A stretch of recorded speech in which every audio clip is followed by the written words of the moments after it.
A Héctor Brands lo aprendieron esta mañana por blanqueo y enriquecimiento injustificado después de manejar más de 600 millones de dólares en Pandeportes y aparecer con casi 28 millones en sus cuentas propias o de sus empresas. Irónico, ¿no? Durante años habló de prevención y de cómo el deporte podía cambiar realidades, pero ese dinero no llegó a donde hacía falta. Ahí están El Chorrillo y Santana, calientísimos y sin programas para jóvenes que necesitan oportunidades, no discursos. ¿Y por qué debería importarnos eso? Porque esos fondos eran para ayudar a la gente a salir adelante, no para inflar patrimonios de nadie. Jorge Herrera insiste en que la planilla supera los 5.000 funcionarios porque el 90% está en carrera legislativa. Los datos internos la ponen cerca del 50% y las cifras públicas lo hunden más. En julio había 3.067 funcionarios, en noviembre 5.631, 83% más. Es imposible que ese aumento cumpla los 2 años que exige la ley, menos tras una reforma que borró concursos y convirtió la carrera en tiempo blindaje.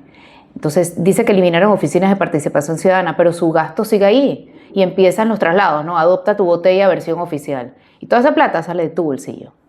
El escándalo por las transferencias del MEF estalló cuando se reveló que los municipios más beneficiados no eran los más pobres, sino los controlados por figuras cercanas al gobierno, ¿verdad? Aunque primero el ministro dijo desconocer los criterios, ahora defiende las asignaciones y asegura que habló con Juan Diego Vázquez para aclarar dudas. Pero nada cambia, no hubo criterios técnicos, no hubo metodología, nadie explica por qué algunos municipios recibieron millones mientras otros quedaron fuera. Si en verdad hablan de transparencia, que publiquen la lista completa. Dijeron que nadie oculta nada y ocultaron justamente eso. Eso es opacidad pura. Los fondos públicos deben ir donde se necesitan, no donde convienen. En cada informe internacional sobre derechos humanos Panamá sale mal, y el último no es la excepción. El Comité de la ONU contra la Discriminación Racial alertó que los niños afrodescendientes siguen creciendo entre hambre, pobreza, violencia y un racismo estructural que persiste desde hace décadas. Y no es nada nuevo, UNICEF y el PNUD llevan años mostrando las mismas brechas. Lo incómodo es que en un país con raíces afro, todavía no podamos reducir lo que decimos rechazar. Y las víctimas no son cifras, son niños marcados por un sistema que no les abre puertas. Si un país falla en proteger a sus niños, falla en todo. La violencia no solamente domina las calles, también vive en los hogares. En pleno Día de las Madres, un hombre asesinó a su pareja en Arraiján y luego le quitó la vida, dejando 5 menores huérfanos. En La Chorrera, una niña de 2 años fue violada y asesinada. Su mamá y su padrastro quedaron detenidos. 2 casos distintos, pero es un mismo patrón. La violencia que está allá afuera empieza en las casas donde nadie está interviniendo. Nos estamos acostumbrando y eso también es violencia. Si lo que estamos diciendo te parece interesante, visítanos en contrapesopanamá.com y síguenos en nuestras redes sociales. Panamá volvió a quedar enredada en su propia diplomacia. La agencia EFE publicó que el vicecanciller Carlos Hoyos dijo que el país podría mediar entre Estados Unidos y Venezuela y hasta acoger temporalmente personas del régimen de Maduro.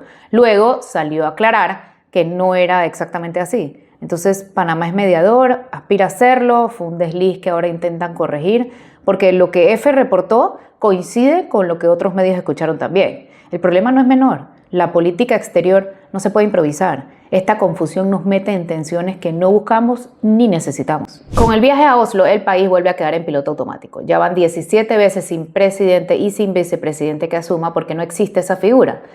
Entonces, se viaja como si nada. Y justo ahora, con Mulino fuera, Diosdado Cabello acusa a Panamá de hacer todo lo que diga Estados Unidos y la Cancillería, tarde como siempre, no ha respondido. La imagen es pésima. Panamá señalado y sin voz oficial, porque aquí quien queda al mando es el ministro de la Presidencia. Pero no tenemos vicepresidente. Esas ausencias dejan al país sin voz cuando la necesita. La CIDH concluyó que el Estado panameño favoreció la impunidad en la desaparición del sacerdote Héctor Gallego en 1971. Fue detenido y desaparecido por agentes estatales y las investigaciones iniciales fueron defectuosas, lo que permitió un archivo prematuro. Aunque en 1994 se condenó a 3 militares como cómplices, nunca se investigó a los mandos responsables. Entonces ahora el caso va a la Corte Interamericana, que exige reparación, búsqueda de restos y memoria histórica. Es una deuda moral y una prueba frente a la impunidad. Sin verdad y justicia, ciertos crímenes siguen vigentes y un país no cierra sus heridas así. 2 empresas buscan quedarse con el contrato de 33.6 millones de dólares para alimentar a las cárceles de Colón.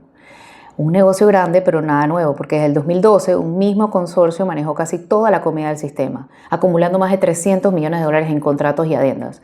Ahora hay una nueva licitación, pero la duda es la misma: competencia real o historia repetida. Esto importa, son recursos públicos y de ese gasto dependen condiciones mínimas de dignidad, seguridad y salud en las cárceles. El MEF reveló que muchas instituciones ejecutan bien sus gastos de funcionamiento, pero fallan en inversión.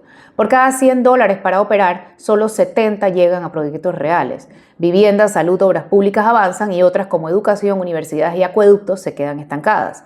El resultado es simple: menos escuelas, menos obras, menos servicios que deberían mejorar la vida diaria. Estas brechas importan porque la plata para invertir está, pero no se usa donde se necesita. Y ojo que la mesa del salario mínimo está tensa. Mañana es la última reunión. CONATO tendió puentes y CONUSI los tachó de pseudodirigentes. Si no es de acuerdo, decide el Ejecutivo. Y quiero cerrar con una noticia positiva. La Ciudad de la Salud realizó jornadas extraordinarias de biopsias mamarias, finalmente usando los equipos que llevaban años subutilizados. Un avance real para diagnósticos más rápidos. Hay que usar la tecnología disponible y ojalá estas jornadas se sigan replicando. Dale like, suscríbete y activa la campanita para que no te pierdas ninguno de nuestros videos.